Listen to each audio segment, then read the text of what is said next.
I am gonna definitely perform that poem. It's called The Miracle of Us. Here it goes. Sometimes I call myself an atheist, but that doesn't quite explain it. You see, I've never met a real atheist. Not one that both refuses belief and seeks no need to seek it. We all seek it. We all seek it, even Freud.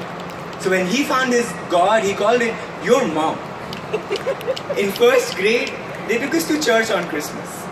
They took us to church on Christmas and we sang stories that made little sense in our minds about big questions that had little in the way of answers. Above the cardboard manger hanging from a rope, I saw a neon sign. And a sign from God, no less. It said, God made you in His likeness, you are already perfect. Well, if God made me in His likeness, then God must be imperfect.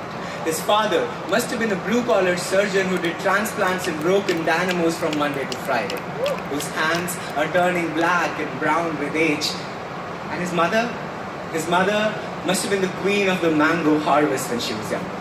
And she must have had a sister who spun Elliot's cats by the tail, and she must have been way too fucking smart for a small town. And cows. And God must have spent his childhood trying to make up excuses for not being good, and worried about loneliness or whether or not he exists. And he must have had a black dog that he probably preferred them to people. You see, God is a broken vase held together with paper tape and words. And at 19, he still must be holding on, spilling flowers every time another crack split open on his sides. And God must be the go-to God for teenagers with questions about sadness, and he must not have any answers because I don't.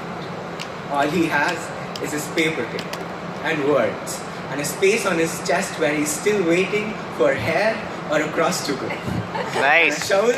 And a shovel to bury all the broken splinters of glass that keep falling out his windows. And God must have had a terror. He must have had a terror, and he felt so lonely at the age of 6 that he tapped out in Morse code against his preschool window, "Take me home."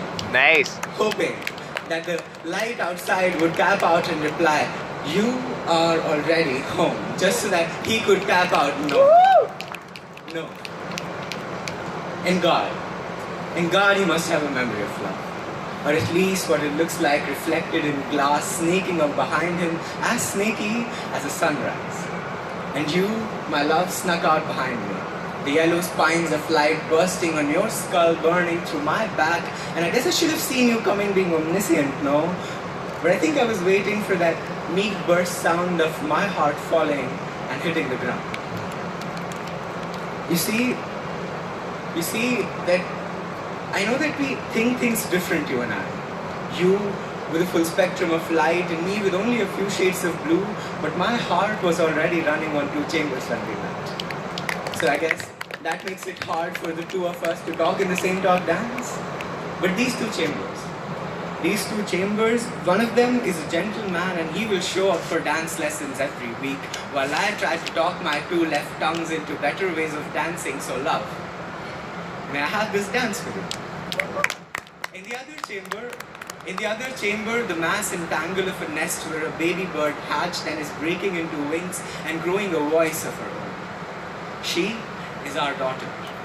And every morning I tear open my chest to show her the world and throw her in the sky like prayers while you try to take a perfect picture and hold her and feed her and take care of her. And in the meanwhile, being the poet that I am, I have no words left to speak.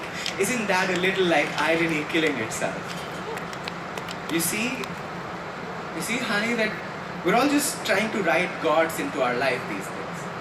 Trying to wrap miracles, trying to talk ourselves into states of grace. And I still remember your face that day. I still remember your face that day when that baby bird hatched and burst into song singing like a siren, "Daddy, Daddy, I'm here." And I'm breathing, and we both knew that things would never be the same again. You see, the more I try to place this cage to theory, I realize that it's not God who is held together with paper, tape, and words. It's our hearts. And those cracks on the sides are just where baby birds are reaching through. You see, God did not make us in His likeness. He made our daughter in ours. Woohoo! This nest where she's sleeping is only temporary. In time, her wings would grow like ours. Her chest would hollow like ours, and she would look for a God to fill the chambers of her heart. But for now, she can hear our chests breathing, and that's a start for a miracle. Our hearts are full to breaking with miracles. Woohoo! Thank you. Woo!